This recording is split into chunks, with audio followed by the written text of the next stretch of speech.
Good day, everyone. This is Miss Jai, and for today, we are going to talk about primary and secondary sources.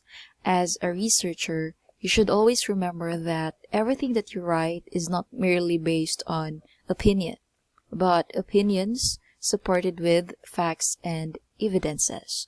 Now, one of the skills that a researcher must have is he or she should know how to look for sources or information that will help him or her support his or her claim in the research. So for this lesson, we will be answering the following questions. First, what is a primary source? What is a secondary source? And why is it important to cite your sources? So let's begin. Now, what is a primary source? A primary source are original records from the past recorded by people who were involved in the event, witnessed the event, or knew the persons involved in the event. They can also be objects like artifacts or visual evidences. They give you an idea about what people what people at that time saw or thought about the event. Now, a primary source is an original object or document, first-hand information. Now, primary sources are materials written or produced in the time period that you may be investigating. Primary sources enable you as a researcher to get as close as possible to what actually happened during an historical event or time period. Now, I have here some examples of primary sources. Some of these are printed publications like books, magazines, newspapers, personal records like diaries, journals, records, and then we also have visual materials like paintings, drawings, sculptures, visual materials like photographs, films, maps, as well as songs and poems. Artifacts are also examples of primary sources like tools, ornaments, and objects.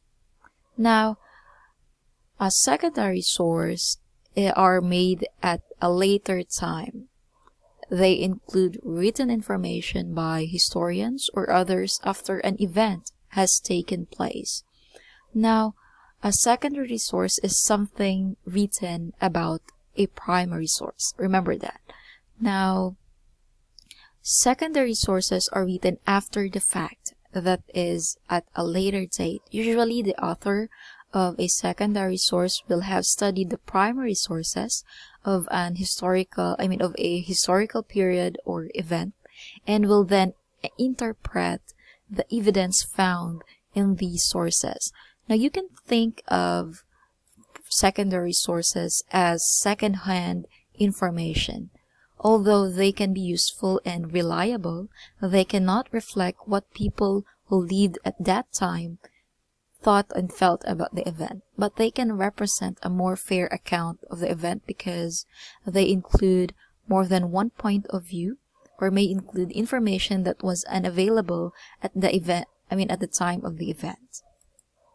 Okay, so I have here some examples of secondary sources. We have textbooks, biographies. When we say a biography, it is when you write about another person's life. Histories, newspapers report by someone who was not present. Another example, we have charts, graphs, or images created after the time period. And yeah, I guess that's it.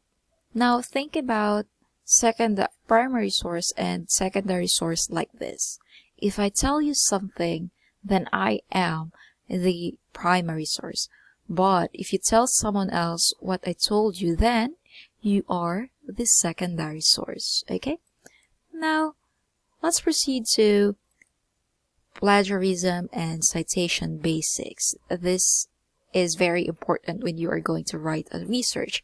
Now that we know how to distinguish between a primary source from a secondary source, and once you have gathered all your sources for your research, do you know how to include them in your research?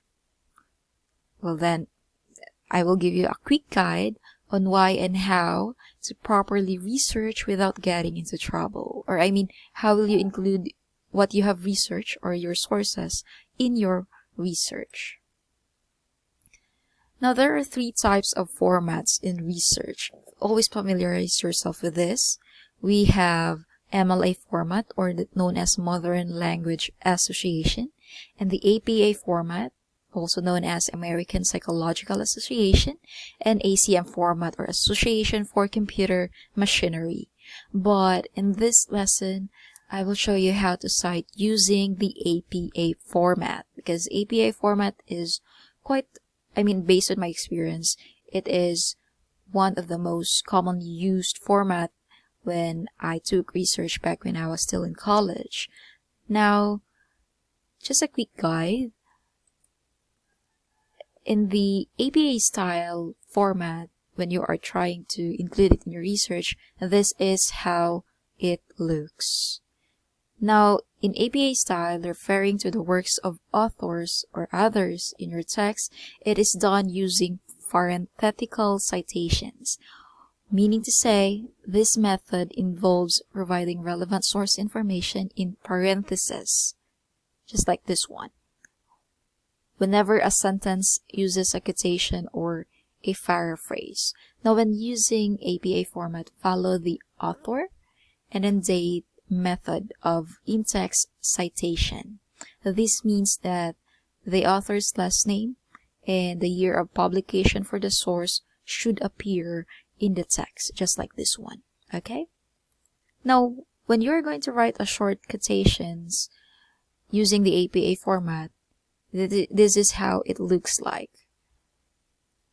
Let's say, for example, if you are directly quoting from a work, you will need to include the author and then the year of publication. And then if you already know the page number, then you have to put the page number at the last part. You can also do it like this. Okay? And if there is one author, there is only one author for your source, this is how you will do it. Okay, there are 3 ways. Last name and then year of publication.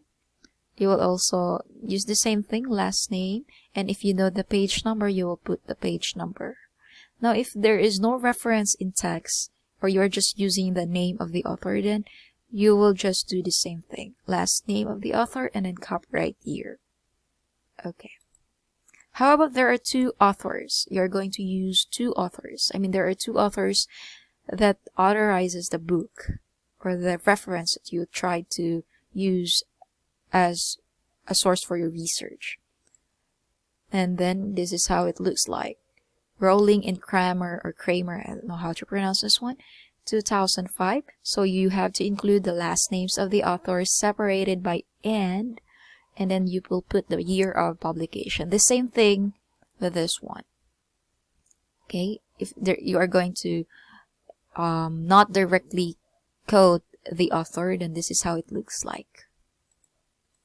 And how about there are 3 or more authors?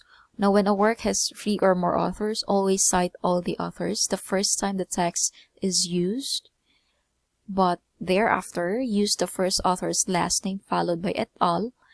If you are going to use it for the 3rd time, upon 3rd time. Okay? So just like this one. If there are 3 authors, you will use it the first time. You will include all the name of the authors. And if you're going to use it for the 2nd or the 3rd time, this is how it looks like. Rowling et al. Rowling et al. Okay? And then if there is no author, how will you do that? You will just have to use the word anonymous and then cite the year. Example, Anonymous 2007. Just as easy as that. Or if you are just going to, if there is no author but there is a title of a book or periodical, you will have to put the title of the book or the title of the periodical, the year, and the page number where you get your information. And another one, if there is no author but there is an article title or chapter title, you will do the same.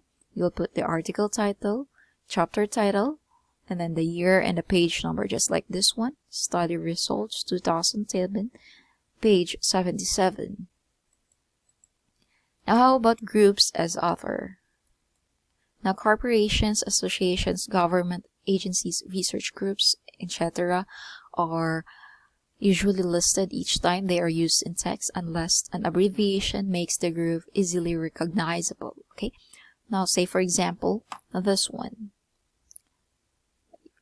All you have to do is just put the article title or the chapter title or the association, year, and the page number. For example, this one, the National Institute of Mental Health. You can also put the abbreviation like NIMH 2002. So you have to put the full name and the year. And then by the second time you will use it, all you have to do is just put the abbreviation and then the year. Now, the same thing with if there is no, not directly quoting the groups as authors, then all you have to do is parenthesis. Within the parenthesis, just put the, if you're going to use it for the first time, the full name and then followed by the year. The same thing if you're using it for the second time, just use the abbreviation followed by the year. So as easy as that. But don't just copy everything that you find in your source. Instead, you have to always quote the author. Now, to show why is it important that you quote the author. Now, in research paper, you should always quote from a source because it will help. It shows an authority that supports your point. It is also used to present a position or argument, and it includes especially moving or historically significant language, and also it will present a particularly well-stated passage whose meaning would be lost or changed if paraphrased or summarized. Now, aside from quoting, it is best that you paraphrase your text, meaning to say don't just copy everything. You have to paraphrase or edit or it's like summarizing the thought in your own words. Now, why? Because to avoid plagiarism. Plagiarism, it is the act of presenting another's work or ideas as your own. Okay? Now, to end this lesson, always remember this too. Okay, let me leave this one. Now, passing of someone else's work as your own, whether we do this deliberately or not, always acknowledge the author or paraphrase to avoid plagiarism. Not acknowledging when using information like data, tables, figures, and graphics from other writers, well, that's wrong. Okay? And then also, be original and don't plagiarize. That is why always paraphrase and cite your sources or the author's works that you have used based on the recognition they deserve. So there you have it. Those are some of the things or the basics when having a research. Now that's all for our lesson. I hope you learned something from me today. This is your teacher, Teacher Jai. Thank you and see you again.